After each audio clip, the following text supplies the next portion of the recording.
Greetings and salutations. So someone gave me the lovely idea in the comments of one of my other videos to do a video ranking all of the songs on Taylor Swift's albums, and she, said I could do like one a week and whatever. I'll probably do 2 a week because of the amount of albums that she has now, but I thought that seemed like so much fun, something I can do easily and I can talk about for a long time very easily. So today we're going to start off and I'm going to be ranking all the songs off of Taylor Swift's debut album. I feel like most people when they do ranking videos use like tier lists. I'm going to be ranking them by number, going from my least favorite to my favorite and talking extensively about each song and why it's ranked where it is because I'm fucking annoying. So at the bottom of our list at number 14 we have A Perfectly Good Heart. Now this is actually the one Taylor Swift song I don't really love. It's probably my least favorite song of hers of all time. That's not to say it's a bad song or that it doesn't have its merit or you're wrong for liking it if you do. It's never been a song that I've connected to in terms of like the lyrics. I think it's one of her weakest songs lyrically, and my favorite part of her music is the lyrics. I don't love the melody. I find it kind of boring. I really don't love it. It's never resonated with me. It's always kind of been like a song I skip unless I'm listening to it on vinyl or I had like the CD in when I was a kid and I was just falling asleep to it so it would play through. Coming in at number 13, A Place in This World. Now, this song is like quite a step above A Perfectly Good Heart. I really do love A Place in This World, but it's definitely moved down the list of like my favorites over the years, because when I was younger, I really, really loved the song and found it really relatable. But as I got older, I think the lyrics just sound a little, they sound like they were written by a 13, 14-year-old, because they were. That's just not something I can really connect to anymore. And I still love the melody, still love the instrumentals. It's still a song that I have a fun time listening to, but it's definitely gone down the list in terms of my favorites because it doesn't quite hold the same nostalgia as some of the other ones. Coming in at 12 is Stay Beautiful. Now I actually really, really love this song, and again, this is one I listened to a lot as a kid, but I think I actually overplayed it for myself when I was younger because I used to listen to this song on repeat, especially when I was a Glee stan, because the name of the boy she's singing about is Corey. I really overplayed this to the point where it's still fun and I still enjoy it, but I'm actually the same with You Belong With Me. I'm a little bit sick of it, and so a lot of the time I skip it because I have no desire to listen to it because I just listened to it until it got old. And it's entirely my fault. Coming in at number 11 is Invisible. This is again a song that I just don't relate to as much, and you'll notice for the most part as I go through these videos, my preferences when it comes to Taylor songs are either ones that I think are lyrically phenomenal or really, really apply to fictional ships of mine, or I really, really relate to. That's kind of how ones become my favorites.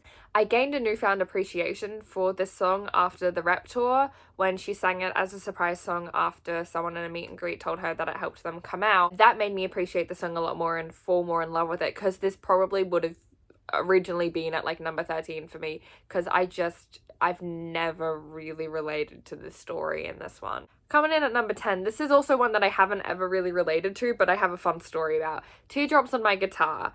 I haven't ever really related to the story of this one because I've never really had the experience of like pining over someone who's dating someone else. When I think I start to like someone, if they, are a straight girl or if there's someone in a relationship or something, I will just turn it off. I will talk myself out of having feelings for them.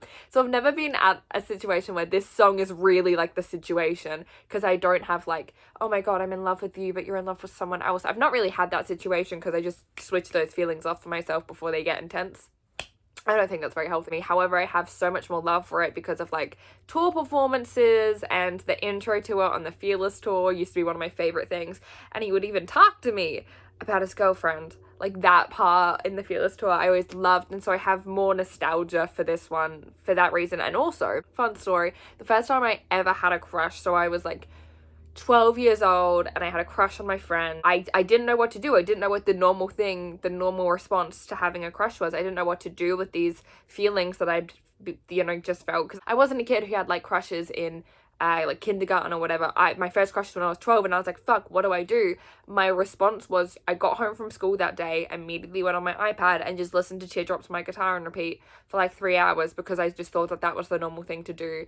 And this song will always make me think of that, which makes me laugh. Now, number 9, we have Our Song. This isn't, again, not a song I relate to in the slightest, but this song is so much fucking fun. Just putting on that fake country accent and singing along and, you know, really doing all the movements. Said nothing, I was just thinking. Like, it's just so much fun. You cannot have a bad time when listening to the song, just going so hard to this, dancing around your bedroom to this, or screaming it in a car with your friends. It's just the most fun. It's always just so much fun on tour as well, and I really love this song. We're in the territory now where all of these songs are ones I love. Coming in at number 8, Picture to Burn. Again, one song that's just so much fun. Honest to God, like, dancing around your bedroom screaming this song just hits different. Like, it's a whole religious experience. Faking the country accent is the best, and you know, it's so much fun. I love how absolutely fed up of the bullshit it is. I love how purely country this song is. It's about a pickup truck, him not letting her drive a pickup truck. That's so country, and I love that. I have nostalgia for the music video because it was the first time that Agency was really born. Admittedly, this song would probably be higher on the list if she kept the original lyric about telling her friends that he's gay. Coming in at number 7 is Tied Together with a Smile. This song meant everything to me in middle school. I, obviously, everyone knows this, have struggled quite a bit with mental health issues and eating disorders and all of that fun stuff throughout pretty much my entire life. And so when I was a kid, Tied Together with a Smile just made me feel really, really validated and made me feel like I was understood and that what I was going through was okay, and that Taylor would be on my side if she were my friend, and she'd be supportive of that if she were my friend. And I have such a special place in my heart, more so for the message of this song than for the actual song itself, but this just, it really got me through some shit, especially when I was a kid. Now, at number 6, we have Tim McGraw. I love this song so much. I probably have more nostalgia for this song than any other song on this album. Because it was her first song that she ever released, and it wasn't even the first song of hers I heard. That was Love Story. I used to sing this all the time in middle school, when I've been rewriting it to be, so when you think Taylor Swift, I hope you think of me, since I was like 7, and I really relate to the whole idea of loving an artist so much that when, you know, a partner or an ex-partner hears that song, they think of you, or they hear that artist, I think of you. I really, really related to that because of my intense love of Taylor Swift. There were a lot of little lyrics that reminded me of myself, but like, and in a box beneath my bed is a letter that you never read. That's something I do. I keep old letters that I've either never sent in boxes, and I have letters from like everyone who's ever given me one, and birthday cards and stuff in boxes as well, that I look through when I'm like nostalgic. And you know, I just really love this song. I love the music video. I love that in 2013 we got all the like deleted scenes in the music video, and then that birthed the Wonderfuck ad. If you've been in the fandom for long enough, you'll know what I'm talking about. If not, you know, that's the thing that happened. Now we're into the top 5. These songs are all absolutely god tier to me, just putting that out there now. Number 5, we have The Outside. This song actually got me through middle school and high school, like, without a doubt. This song is one of the most relatable songs to me in the world. Like, it still takes me back to that feeling of being in school and just feeling so alone and feeling like I was just on the outside looking in. And this feeling just captured, I think she wrote it when she was 12, but it captures that feeling of being young and just wanting to fit in, but not knowing how to, so perfectly. This song was such a comfort for me. I would get home from days at school and put this on for hours and just cry to it, and it would slowly become therapeutic and make me feel better, because this woman that I love so much completely understood exactly where I was coming from, and that was a really special thing. And I also just think this song goes really hard, and it's so impressive that this is one of the first songs she ever wrote. Number 4, we have Should Have Said No. This song has been like my go-to like screaming song since I was about 6 or 7. This song goes so hard. I never thought I would hear this song live because I didn't get to go to the Fearless tour, but I got to hear it on the Rap tour, which was like the greatest moment of my life. It just goes so hard. I love how unapologetic it is. I love how blunt it is. I love how it's just like, yeah, you're a fucking idiot. You should have said no. One of my favorite tour performances from any of her tours is Should Have Said No on the Fearless tour. And every time I like listen to it, I will just picture the rain, and it's so powerful and I love it so much, and this song goes so fucking hard. Number 3, we have Cold As You. This is, again, a really, really relatable song for me. It was a song I related a lot to when I was probably around like 10 and 11. I had a person in my life who this song really reminded me of. It captured the feeling of being so kind of confused by how mean and cruel people can be sometimes for no reason. And one of my favorite lyrics of Taylor's of all time is, "And you come away with a great little story of a mess of a dreamer with the nerve to adore you," because this person that I had in my life was someone that I really looked up to and idolized in a way, as a kid, who really just didn't have any care for me at all and was really horrible to me. It's this, you know, she just does what she does best, which is completely capture that feeling in a way that becomes applicable to anyone in any situation. And I really, really felt this song. This song still makes me cry. The fact that she wrote it when she was like 14 is insane. Coming in at number 2, we have Mary Song, in parentheses, oh my, my, my. This song is, 1, is the Perseverance anthem, changed my mind. 2, is just like the sweetest, most loving thing. It's one of my favorite, like sonically, it's one of my favorite songs on the album. I love the melodies. I love like just I just love the way the song sounds, but I think it's just such a beautiful song lyrically. And this song literally is just the story of her neighbors. It was the story of these people she knew and the love story that happened between them. And it does remind me of Percy and Annabeth, and has since I first read Percy Jackson, which is fun. But it's also just like the most magical, happy song and the most hopeful song, and it still puts a smile on my face. I have these moments in like music and songs that just genuinely make me happy, like little moments and songs that make me so happy. And one of the strongest ones out of anything ever is in the second verse of Mary Songs, and it's the "But your eyes still shine like pretty lights," and there's a little like instrument in the background, and it's just that specific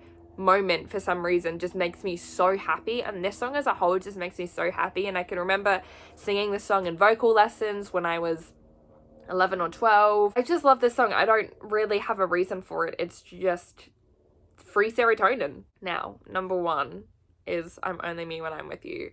This is as well probably one of my favorite like songs on the album in terms of like the actual instruments and melodies and all of that. But this song for me is a song that makes me stupidly happy because, and it always has, reminded me of the friends that I've made through being a Swiftie. The internet friends I made, or the friends I made at Swiftniks when those were a thing, or the friends I made at concerts through Taylor who I got to be really, really close with. And those were the first friendships I had in my life where I felt really understood and really comfortable and felt like I got to be myself. And so this song was always something I could put on and listen to when I felt lonely, and I would be reminded of those friends that maybe I didn't get to see very much or ever. Maybe they were only internet friends, but I got to put this song on and listen to it and remember that I had friends out there who I felt I could be myself around, and who I wanted to always lift up, and who I knew wanted to lift me up. And that was such a special, important thing. Something that makes this song even more special now, and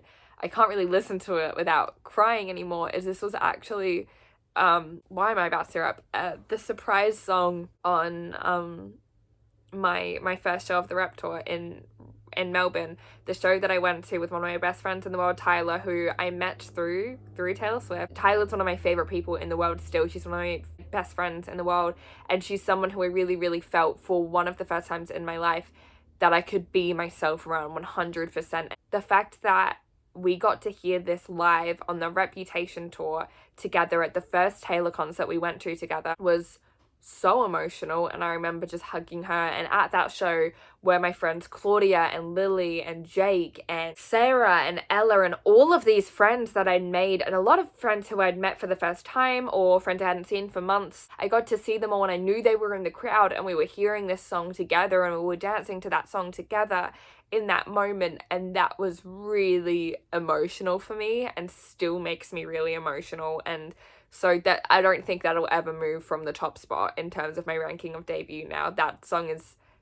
forever number one because of that experience I had. Thank you for watching. Thank you for letting me talk about Taylor today, because fun fact, I'm filming this on the 4th of December. Today is actually 7 years since the first time I saw Taylor in concert. I went to the Red Tour in Sydney 7 years ago today, and that was the first time I saw her in person. So I really kind of wanted to just talk about her today, and someone suggested this video, and that was really cool. So thank you for letting me talk about her today. Thank you for watching. I'll keep ranking all the albums if people want me to, but I love you very much. I'll see you very soon. Mwah.